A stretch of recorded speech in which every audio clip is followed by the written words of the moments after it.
What's up guys, welcome back. So with this video I want to talk about monsters that I hope return in Monster Hunter Rise.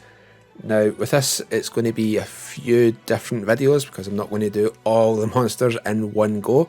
I'm going to go through each of the games in order, but I'm not sure if I'm going to be doing it as the main games or using the spin-off games too. I guess we'll find out a few videos down the line. Now obviously that means we're going to be starting with Monster Hunter on the PlayStation 2. So first up we actually have two monsters, the young and the adult form, which is Basarios and Gravios. Now I know a lot of people are not too fond of these monsters. I personally do think these monsters could be a great addition because one, they are very slow moving.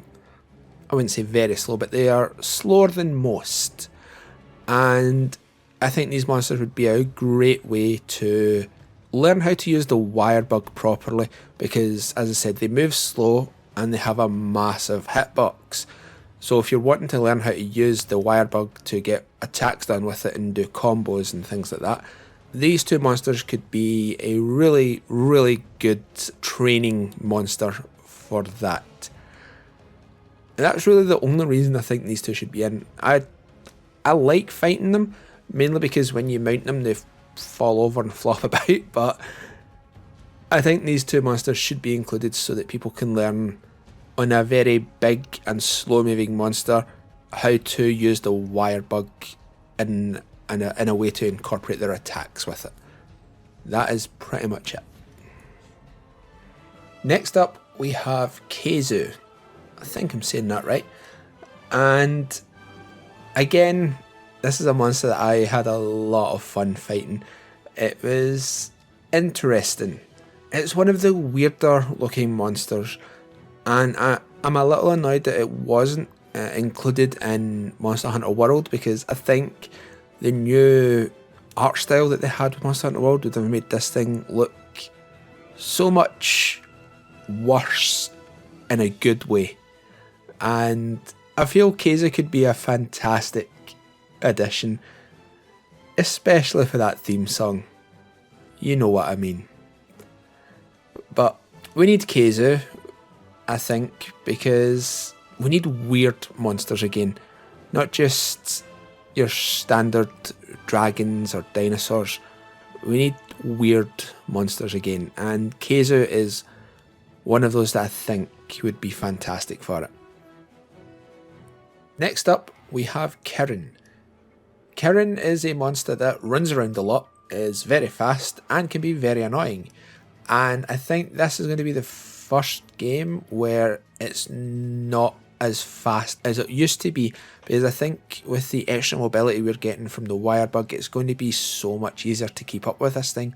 I think this will be the monster to really test out your abilities with the wire bug just by keeping up with it.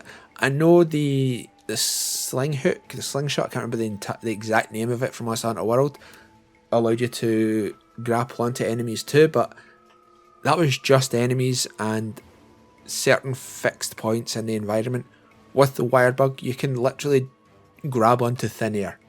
So I think with the wire bug, Kirin would be a fantastic way to test yourself out with it, just to see if you're actually as good as you think you are with it. And the final monster is Fatalis. I think it is an absolute shame that Fatalis is only just now being introduced to Monster Hunter World. Fatalis is one of the most iconic monsters in Monster Hunter history. It even has the Crimson and the White or Old Fatalis as subspecies. And Fatalis is just such a fun fight. You never know, well you do know, but it's one of those fights where you don't know if you're going to win or not. It all depends on how you and your fellow hunters play. That can be said for most monsters, but one person in a team can carry in a lot of other hunts, but certain monsters, and I feel like Fatalis is one of these monsters, the entire team has to be on point to kill this thing. So I hope Fatalis is in Monster Hunter Rise, either from the very beginning or added in quite quickly, because this is one of my favourite monsters. Anyway, those are the ones that I hope are returning. Now, I didn't include Diablos, Rathian or Rathalos in this video because they did appear in the original Monster Hunter. And I didn't include them because I think those are going to be there anyway. Now, those are basically standard monsters in Monster Hunter games. You're not going to get a Monster Hunter game without those anymore. Especially Rathian and Rathalos. Anyway guys, thank you very much for watching. I hope you enjoyed. Let me know monsters from the original Monster Hunter that you would like to see in Monster Hunter Rise. And I'll see you all next time. Bye now.